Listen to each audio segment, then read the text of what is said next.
Hey everyone, it's Justin again. Today we're going to work on solving rational equations using the cross product.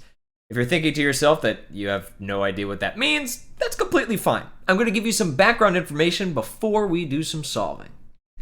By the end of this lesson, you should be able to determine when to use the cross product and be able to use the cross product to solve equations. First, we'll review the difference between simplifying and solving. Next, we'll learn when to use the cross product. Finally, we'll solve 3 problems by using the cross product. Before we start this lesson, I want to make sure we understand the difference between simplifying and solving.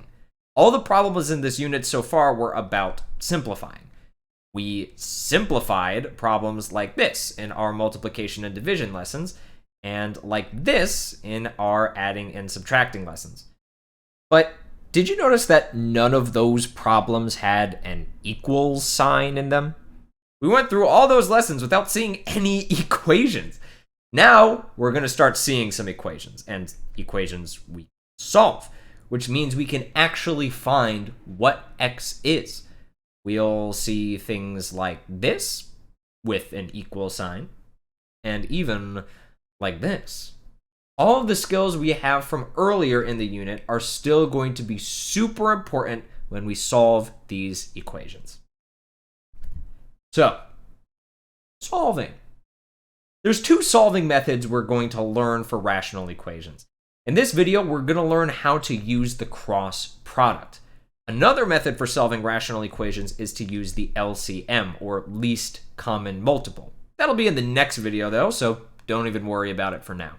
Today we're going to use the first half of this table, and in the next video, we'll fill in that other half.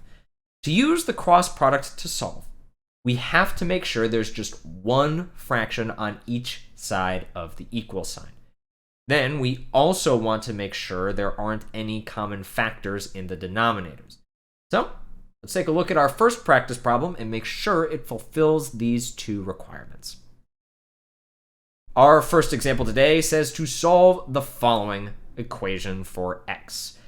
Notice that it doesn't tell us to use the cross product. We have to be able to decide for ourselves. You know from the previous slide that there's 2 things we want to look for. Does this equation only have one fraction on each side? Yes, it does. Do the denominators have any common factors? No. X and 41 don't have any common factors. This is what we needed, so let's try using the cross product and solve. We start by multiplying the first numerator by the second denominator, and then the first denominator by the second numerator. Then we can simplify either side if there's something to multiply, and then finish solving. For this problem, we'll have to divide both sides by 10.3. Pause here and type this into your calculator. I want to show you something important about rounding, since it happened to show up in this problem. So let's say we wanted to round to the 100th place. What would you write? To round to the 100th place, we look out to the 1000th place and have 19.902. Since the 2 is less than 5, you would write x is approximately 19.90. If you didn't put the 0, you're just rounding to the 10th place. I just brought this up because it can be really important to round accurately in certain math and science jobs. It's not a big deal in this lesson, but it's still good to know. Anyways, we have our solution, and we used the cross product to get it. Let's solve this one now. Remember, we have to decide when to use the cross product. So, does the equation only have one fraction on each side? Yeah, so that's good. Do the denominators have any common factors? Do x plus 2 and x plus 1 have a common factor? No, which is perfect because now we can use the cross product to solve. Let's multiply the opposite numerators and denominators together. Pause the video now and set up the cross product yourself. And we get a much easier equation because the fractions are all gone. Now, solve this like you normally would. Pause for a minute and take it from here. This time we need to distribute, and then we can finish solving. I'm going to subtract 5x from both sides, and subtract 14 from both sides. Then take that and divide by 2. We could say either -9/2 or -4.5. And that's an exact answer, so we don't even have to think about rounding here. All right, one final example. We're becoming pros at this cross product thing, so let's jump right in and multiply the opposite numerators and denominators. Then we may as well distribute that too. Since we have x squared here, we're going to have to get this equal to 0 so we can factor it. This is where so many skills from earlier in the unit come back, so take a moment and see how far you can get with this.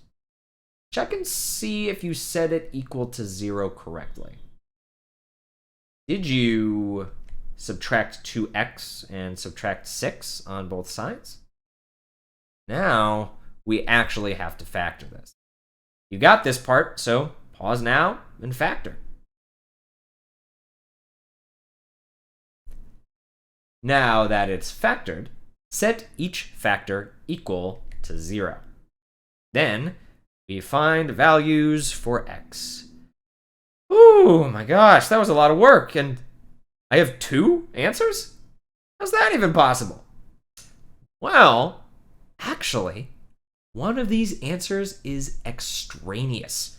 If we look back at the original equation, our answer of -3 would make that denominator equal to 0. And actually, the other denominator too. Now, don't get me wrong.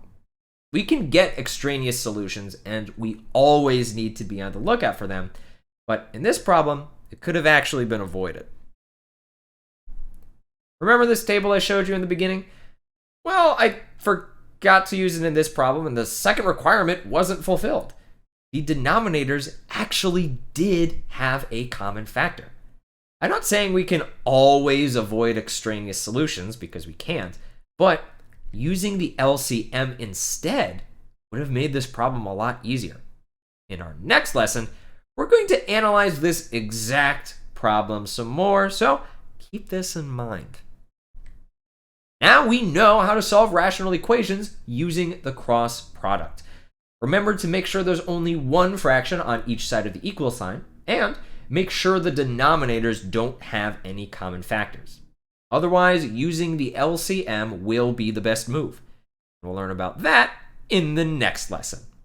Also, extraneous solutions will start coming up more often in these future lessons, so be on the lookout.